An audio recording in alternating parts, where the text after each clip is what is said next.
He hates multidisciplinarity, and he likes coming from a position. You have to come from architecture. You have to come from engineering. I mean, he takes a position, for example, that's very different than Cecil Balmond's, where Cecil wants to be a designer. Hanif says, forget it. We cannot be. What we want to do is to make the architect a better architect. We're structural. They do that, and the real interesting stuff comes in that tension. And I think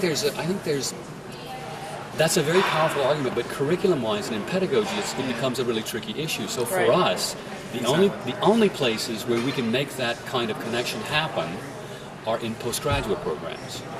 So people already have a professional architecture degree. They already have the NAAB bails, and we don't have to worry about accreditation. That is actually the point. That's part of the point. That's part of it. That is, of course. There is the issue of sort of like, how many years do you need, right? And you need a lot.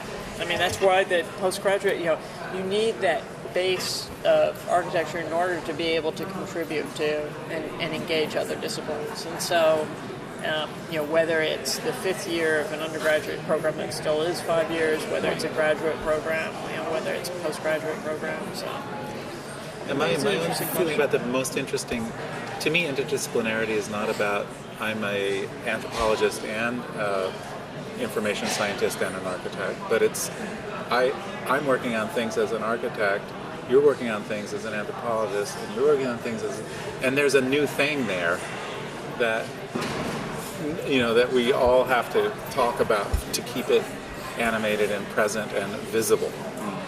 I mean, we've been talking a lot about pedagogy and curricula in schools, but there's a design practice out there that is completely interdisciplinary and collaborative and looking for opportunities in every nook and corner. And I think I'm looking for a model where interdisciplinary teams of collaborators can work productively, not on a core bit of knowledge, but on problems. So that it's not about building the discipline from within, but it's about putting together people to attack an issue, whether it's a health issue or a development issue or whatever. And I'm looking. Where do you see that? I mean, do you see? Well, I mean, obviously you have to think that your own practice is doing some of that. But I mean, where do you find?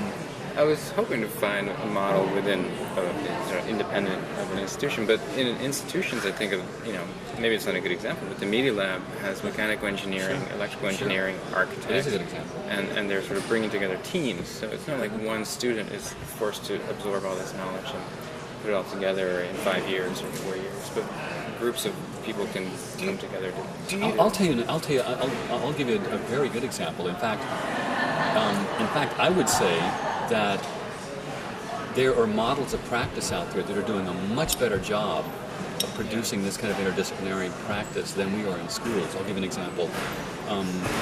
IDEO has a division called Smart Space, where they basically their deliverable is a pre-planning document, and they will be hired to deliver that document, and they typically will have an architect, planner, script writer, filmmaker, and an anthropologist, and you go to them and say, look, I have 8 blocks in downtown Minneapolis. I don't know what to do with them. I bought them. I don't know the context. I don't know the city. I don't know what the hell am I going to do with this thing.